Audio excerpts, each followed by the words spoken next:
सीताराम आप सभी को। तो बच्चों, जैसे आपको पता है कि हिमाचल प्रदेश पुलिस कांस्टेबल का जो एग्ज़ाम होने वाला है, हम मॉक टेस्ट लेकर आए हैं फ्री आपको। तो आज हमारा 8वां मॉक टेस्ट होगा। तो पहला क्वेश्चन है, बोलता है कि निम्न में से कौन सा मध्य स्वर है। तो कौन सा मध्य स्वर है बच्चों? ये हो जाएगा आपका अ, ए, ई या ऊ। तो ये क्या हो जाएगा बच्चों? Option A. क्या हो जाएगा? देखो यहाँ आपको देखना है बच्चों, ये 3 प्रकार के होते हैं, एक अग्र स्वर, एक मध्य स्वर, एक पश्च स्वर। यदि हम अग्र स्वर की बात करें तो बोलता है कि जिह्वा है ना, जिह्वा का भाग इन अग्र स्वरों को उच्चारण करने में जिह्वा का आगे वाला भाग प्रभावित होता है, या आगे वाले भाग से ही हम इनको उच्चरित करते हैं। जैसे अग्र स्वर की बात करें तो ये कौन से होंगे बच्चों?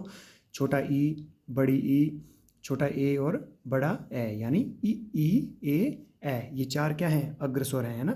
यदि हम बच्चों मध्य की बात करें तो मध्य स्वर केवल एक ही है ना, ये क्या है? छोटा अ।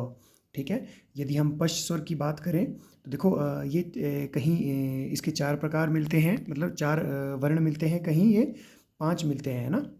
तो इसमें ज़्यादातर 5 ही बताया गया है। तो ये कौन से हैं पश्च स्वर? बड़ा आ, छोटा ऊ, बड़ा ऊ, ओ और ओ, है ना। बड़ा आ, उ, ऊ, ओ। ये क्या है? 5 किस में आ जाएंगे आपके? ये पश्च स्वर में आ जाएंगे। नेक्स्ट क्वेश्चन करते हैं। बोलता है कि निम्न में से कौन सा विवृत स्वर है ना। कौन सा विवृत स्वर है? ये मोस्ट इंपॉर्टेंट है बच्चों। ये आपके टीजीटी कमीशन में भी पूछा गया है ना। पिछला जो आपको टीजीटी कमीशन हुआ था उसमें पूछा गया है। बोलता है कि निम्न में से कौन सा विवृत स्वर है। तो ये कौन सा है बच्चों? ये हो जाएगा आपका अ। यदि हम इनकी भी बात करें तो ये 4 प्रकार के होते हैं ना। पहले करते हैं हम समृद्ध स्वर की बात, है ना। समृद्ध स्वर क्या होता है? बोलता है कि समृद्ध का अर्थ होता है ढका हुआ या बंद, मतलब इसका मतलब है कि जिसमें मुख सबसे कम खुलता है ना, उसे क्या कहते हैं? समृद्ध कहते हैं। और ये होते हैं ई उ, है ना। ये 4 होते हैं। फिर बोलता है कि अर्ध समृद्ध। अब बच्चों अर्ध समृद्ध कौन से होते हैं? ये मतलब समृद्ध का आधा, है ना, कि जिसमें पहले सबसे कम खुल रहा था मुख, है ना, अब जितना खुल रहा था उससे थोड़ा ज़्यादा खुलेगा, है ना, उससे आधा ज़्यादा खुलेगा। तो इसमें क्या होगा? छोटा ए और छोटा ओ, है ना। इसके बाद बात करें हम विवृत की, तो विवृत मैंने जैसे आपको बताया कि विवृत का अर्थ होता है संपूर्ण मुख खुला हुआ, है ना। तो इसमें सिर्फ एक ही वर्ण है ना, एक ही स्वर है, वो है बड़ा आ, है ना। फिर बात करता है अर्ध समृद्ध की। अब बच्चों अर्ध समृद्ध मतलब इसका अर्ध विवृत, सॉरी, अर्ध विवृत का अर्थ है विवृत का आधा। माने जब आपका पूरा मुख खुल रहा था तो क्या है? वो विवृत है। जब आपका आधा मुख खुल रहा है तो क्या है? अर्ध विवृत। तो अर्ध विवृत में कौन से वर्ण आएंगे, कौन से स्वर आएंगे? ये है बड़ा ए, बड़ा ओ और अ, है ना। तो ये ध्यान रखना। नेक्स्ट क्वेश्चन करते हैं। बोलता है कि निम्न में से कौन सा विजातीय स्वर नहीं है। तो विजातीय स्वर नहीं है बच्चों, आपने देखना है। बोलता है ए उ या ओ। तो ये क्या हो जाएगा? इसका हो जाएगा ऑप्शन सी, उ। देखो इनको विजातियों को और किस नाम से जाना जाता है? इनको संयुक्त स्वर, है ना, इनको संयुक्त स्वर भी बोलते हैं ना। ये विजातीय क्यों कहे जाते हैं? क्योंकि ये अलग अलग जातियों से मिलकर बने हैं, है ना। और ये जो बड़ा ऊ है ना, ये क्या है? ये सजातियाँ हैं, या फिर इनको बोल सकते हैं उत्पत्ति के आधार पर दीर्घ स्वर, है ना। यदि आपको पूछे कि उत्पत्ति के आधार पर दीर्घ स्वर कितने हैं, तो ये 3 प्रकार के हैं ना। कौन कौन से हैं? ये हैं बड़ा आ, बड़ी ई और बड़ा ऊ। इनको सजातीय भी कहा जाता है। क्यों? क्योंकि ये छोटा अ प्लस छोटा अ से मिलकर बनते हैं ना। ये इन दोनों की देखो, इन दोनों की जाति देखेंगे आप, इन दोनों की जाति देखेंगे तो क्या है? ये समान जाति के हैं ना, ये समान जाति के हैं। ये भी वैसे ही है ना, छोटी ई प्लस छोटी ई से मिलकर बना है। ये भी छोटा ऊ प्लस छोटा ऊ से मिलकर बना है, इसलिए इन्हें सजातीय कहते हैं। और इनको दूसरों को विजातीय क्यों कहा जाता है बच्चों? इनको विजातीय इसलिए कहा जाता है क्योंकि यदि हम इसकी बात करें, छोटा ए है ना, तो ये किससे मिलकर बना है? अ प्लस छोटी ई। यदि बच्चों इन दोनों को हम इसको दोनों को एक शब्द मानकर इनका उच्चारण करेंगे, अब ये दोनों को एक शब्द मानकर इसका उच्चारण करेंगे तो ये दोनों मिलकर किसकी ध्वनि देंगे? ए की ध्वनि, है ना। इनको थोड़ा प्रैक्टिकल तरीके से करना है ना।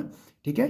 तो यदि अब यहाँ देख रहे हैं इनको विजाति क्यों बोलते हैं? देखो इसकी अलग जाति है ना, ये अलग जाति का है और ई अलग जाति के हैं। जब सजातीय कर रहे थे तो दोनों की एक ही जाति थी, है ना, दोनों एक एक जाति से मिलकर ही बने थे, है ना। ये क्या है, ये विजातीय स्वर हैं, ठीक है। ऐसे ही बात करते हैं, जैसे ओ है ना, जैसे ये ओ है तो ये किससे मिलकर बना है, अ प्लस छोटा ऊ।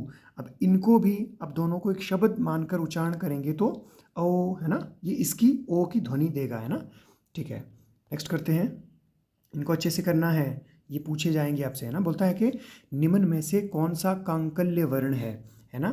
बोलता है कि निम्न में से कौन सा कांकल्य वर्ण है, तो ये कौन सा है बच्चों, ह है, ल है, य है या फिर श है। तो इसका क्या हो जाएगा, इसका हो जाएगा ह।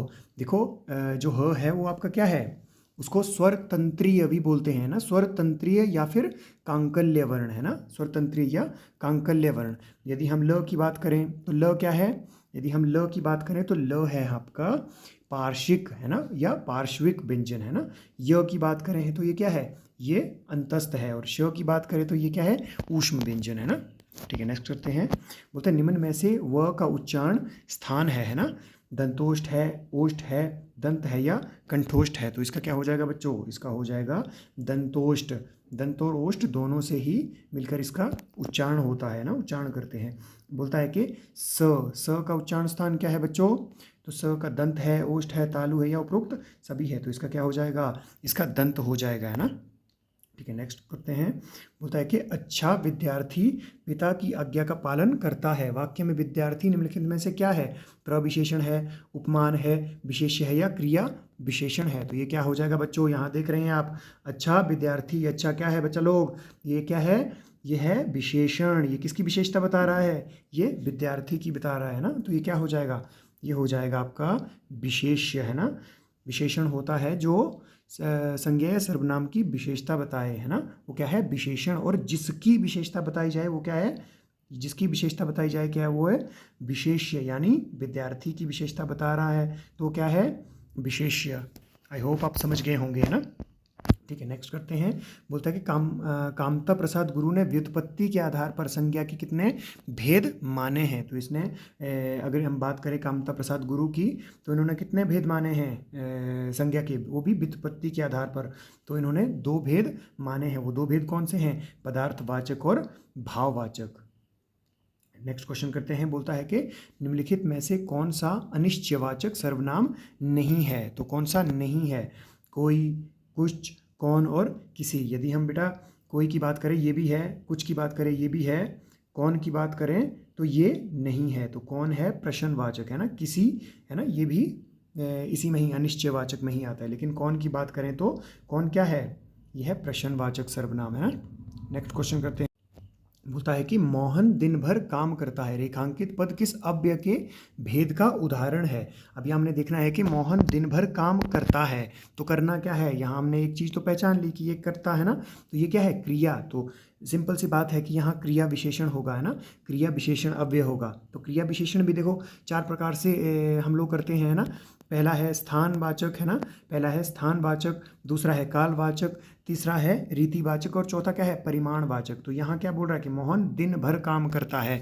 ठीक है, मैंने आपको पहले भी बताया है कि इनको पहचानना है तो आप क्रिया से अगर प्रश्न करेंगे कि कहाँ कहाँ, है ना, तो कहाँ वो किस कहाँ पहुँचा देगा, स्थानवाचक पे, है ना, कहाँ। तो यहाँ हम क्रिया से क्वेश्चन करते हैं कि मोहन कहाँ काम करता है, उत्तर नहीं मिला, है ना। अब बोलता है जब समय को देखते हैं तो इसे क्रिया से हम कौन सा क्वेश्चन करेंगे, कब, है ना। जब समय को हमने, जिसको बोलते हैं कालवाचक क्रिया, है ना, तो काल क्या है, समय है, तो समय के लिए हम क्या क्वेश्चन करेंगे क्रिया से, कब, है ना, कि मोहन कब काम करता है। तो यहाँ हमने क्रिया से क्वेश्चन किया कि मोहन कब काम करता है, क्या पूछेंगे, कब काम करता है। तो कब करता है, बोलता है कि दिन भर, है ना। तो हमें क्वेश्चन का आंसर मिल गया। दिन भर क्या है, किस चीज़ को दिखा रहा है, वो 24 घंटे को, है ना, दिन भर काम करता रहता है ना, कि दिन भर, पूरा दिन, सॉरी 24 घंटे नहीं, मतलब दिन भर काम करता है। तो किसको, समय को ही तो दिखा रहा है ये, है ना। तो क्या हो जाएगा बच्चों, ये हो जाएगा आपका कालवाचक, है ना, काल समय को दिखा रहा है तो ये कालवाचक। रीति की बात करें तो रीति मतलब एक होती पद्धति, किसी काम को करने का तरीका या ढंग या प्रकार। तो यदि हम क्रिया से क्वेश्चन करेंगे कैसे करता है वो काम, है ना, कैसे कोई काम करता है, तो वो कहाँ पहुँचा देगा हमें, रीति के पास। कि जैसे कछुआ धीरे धीरे चलता है, तो कैसे चलता है, धीरे धीरे। तो धीरे धीरे क्या हो जाएगा, वो रीतिवाचक हो जाएगा, है ना। यदि स्थानवाचक, मैंने आपको पहले भी बोला कि स्थानवाचक कहाँ पहुँचाएगा आपको, अगर आप क्रिया से क्वेश्चन करेंगे, कौन सा, कहाँ, है ना, कहाँ, कि भाई वो कहाँ काम करता है ना, तो वो आपको स्थानवाचक तक। आई होप आप समझ गए होंगे। बोलता है कि कौन सा शब्द क्रिया विशेषण है, तेज, पहला, बुद्धिमान और उपयुक्त में से अधिक, है ना। अब यहाँ मैंने पहले भी आपको बताया कि देखो क्रिया को पहचानना, क्रिया विशेषण को, तो इसको हम 4 प्रकार से पहचान सकते हैं। पहला क्या होगा, पहला होगा बच्चों स्थानबोधक, है ना, स्थानवाचक, है ना। पहला क्या होगा, स्थानवाचक। तो लिखाई बड़ी वाहियात है भाई, चलो इसको रहने देते हैं, अभी ऐसे ही समझ लो, है ना। पहला होता है स्थानवाचक, दूसरा होता है कालवाचक, है ना, तीसरा होता है रीतिवाचक, और चौथा क्या है, ये है परिमाणवाचक, है ना। तो देखो बच्चों, पहले अगर आप किसी चीज़ को पहचानना है तो वहाँ क्वेश्चन करेंगे आप। स्थानवाचक कोई शब्द होगा तो वहाँ आप उससे क्वेश्चन कर सकते हैं क्रिया से कि कहाँ, है ना। कोई जैसे मान लो कहीं एक्सीडेंट होता है ना, तो आप जब क्वेश्चन करेंगे कहाँ, है ना, कि भाई कहाँ एक्सीडेंट हुआ, तो बंदा आपको कहाँ पहुँचा देगा वो, है ना। वो क्वेश्चन कहाँ पहुँचा देगा, स्थान के ऊपर, कि भाई फलानी जगह हुआ, है ना, फलानी जगह वो एक्सीडेंट हुआ। फिर दूसरा है कि अगर कालवाचक को, है ना, कालवाचक के लिए कौन सा क्वेश्चन करेंगे, है ना, कालवाचक के लिए करेंगे कब हुआ, कि एक्सीडेंट कब हुआ, तो आपको बता देगा कि भाई अब हुआ, कल हुआ, परसों हुआ, है ना, थोड़ी देर पहले हुआ। तो किस चीज़ को बता रहा है, वो समय को बता रहा है ना। फिर बोलता है रीतिवाचक। अब रीतिवाचक को पहचानना है तो आप क्रिया से क्या क्वेश्चन करेंगे, भाई कैसे हुआ, है ना, कैसे हुआ।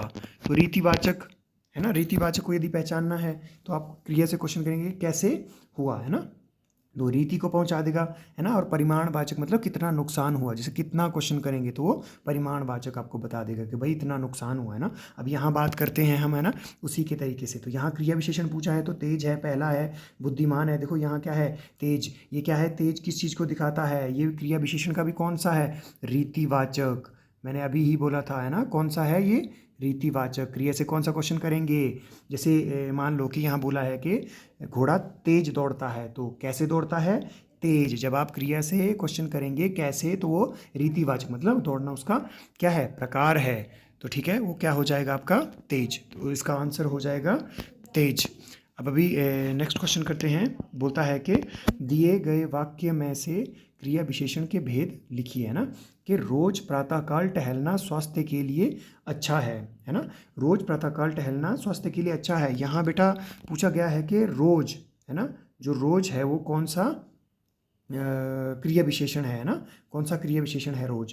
तो ये क्या है, स्थानवाचक है, कालवाचक है, रीतिवाचक है, या फिर उपरोक्त में से एक से अधिक।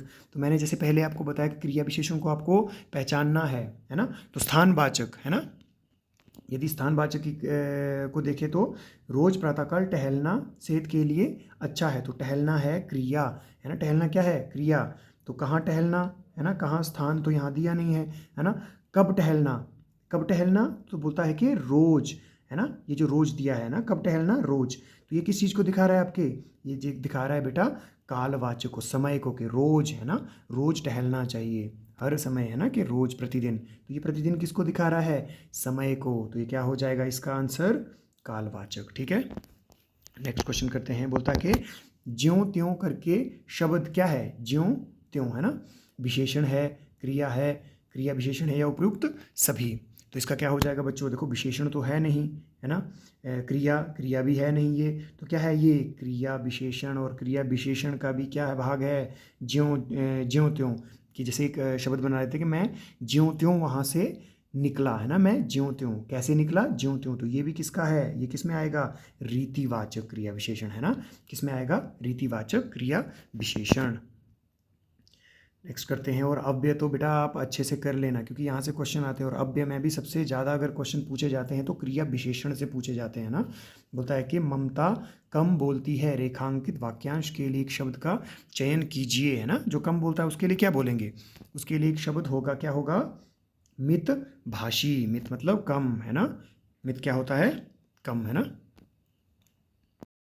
तो 15 क्वेश्चन करते हैं बच्चों। बोलता है जो ममत्व से रहित हो तो उसको क्या बोलेंगे? उसको निरामय बोलेंगे, निर्मोही बोलेंगे, निर्मम बोलेंगे या निष्ठुर बोलेंगे। तो उसको क्या बोलेंगे बच्चों? उसको बोलेंगे निर्मम। जो ममत्व से रहित हो उसको क्या बोलेंगे? निर्मम, है ना। नेक्स्ट करते हैं। बोलता है कि पलकों को गिराए बगैर के लिए एक शब्द होगा। अपलक होगा, उन्मीलित होगा, निमीलित होगा या निर्निमेष होगा। ये बहुत बार पूछा गया क्वेश्चन है बच्चों। कितनी बार? ये बहुत बार पूछा गया क्वेश्चन है। तो इसका होगा निर्निमेष, है ना। नेक्स्ट क्वेश्चन करते हैं। बोलता है हवा हो जाना मुहावरे का सही अर्थ क्या होगा? तो हवा हो जाना क्या होगा? महत्वहीन हो जाना, उड़ना, तेज दौड़ना या भाग जाना। तो इसका क्या हो जाएगा बच्चों? इसका होगा भाग जाना या गायब होना, है ना। ठीक है। नेक्स्ट करते हैं। बोलता है गुणों के विपरीत व्यवहार करना निम्न में से किस लोकोक्ति का सही अर्थ है? आग लगने पर कुआं खोदना, आंख के अंधे नाम नैन सुख, उंगली उठाना या कोल्हू का बैल। तो इसका क्या हो जाएगा बच्चों? इसका हो जाएगा आंख के अंधे नाम नैन सुख, है ना। इसका ऑप्शन बी हो जाएगा। नेक्स्ट करते हैं। बोलता है मास का विशेषण रूप क्या होगा? मास माने महीना, है ना। महीने का माने मास का विशेषण रूप क्या होगा? तो इसका क्या हो जाएगा बच्चों? मसीक होगा, मासिक होगा, मास होगा या उपयुक्त में से एक से अधिक। तो इसका क्या हो जाएगा? इसका हो जाएगा मासिक। लास्ट क्वेश्चन करते हैं बच्चों। बोलता है निम्नलिखित में से विशेषण रहित, या बच्चों ध्यान से देखना है क्वेश्चन, है ना, कि रहित बोल रहा है या सहित बोल रहा है। रहित का अर्थ क्या होता है?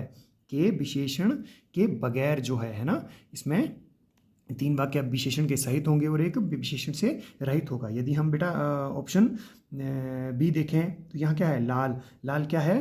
कपड़ा है। लाल क्या है? विशेषण है। विशेषण किसका है?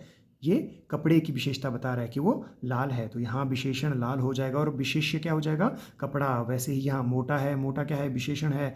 किसकी विशेषता बता रहा है? लड़के की। तो लड़का क्या है? विशेष्य, है ना। यहाँ मोटा क्या है? विशेषण है और लड़का विशेष्य। यहाँ ऊंचा है। ऊंचा क्या है? विशेषण है। किसकी विशेषता बता रहा है? मकान की। तो ये 3 जो हैं ये क्या हैं? 3 आएंगे आपके विशेषण सहित। यदि हम बात करें उतार चढ़ाव की तो ये क्या है? विपरीत अर्थ, है ना। विपरीत अर्थ। तो ये उतार चढ़ाव ये विशेषता नहीं बता रहे हैं, ना। तो इसमें क्या हो जाएगा? इसका उत्तर ए हो जाएगा, है ना। उतार चढ़ाव, है ना। बाकी यदि देखो विशेषण क्या होता है? जो संज्ञा और सर्वनाम की विशेषता जो शब्द बताते हैं वो क्या है? वो विशेषण है। और जिन शब्दों की विशेषता बताई जाती है वो क्या है? विशेष्य। जैसे कपड़ा विशेष्य है, लड़का विशेष्य है, मकान विशेष्य है। अब इनकी जो विशेषता बता रहे हैं वो कौन से शब्द हैं? ये शब्द हैं। लाल, है ना। लाल, मोटा, ऊंचा, ये क्या है? ये विशेषण है। ठीक है, ये क्या है? विशेषण है। तो आज के लिए इतना ही। बाकी थैंक यू सो मच बच्चों। 1000 सब्सक्राइबर कंप्लीट हो गए हैं। ये सब आपकी बदौलत है और थैंक यू सो मच, है ना। सीताराम। ऐसे ही पढ़ते रहिए।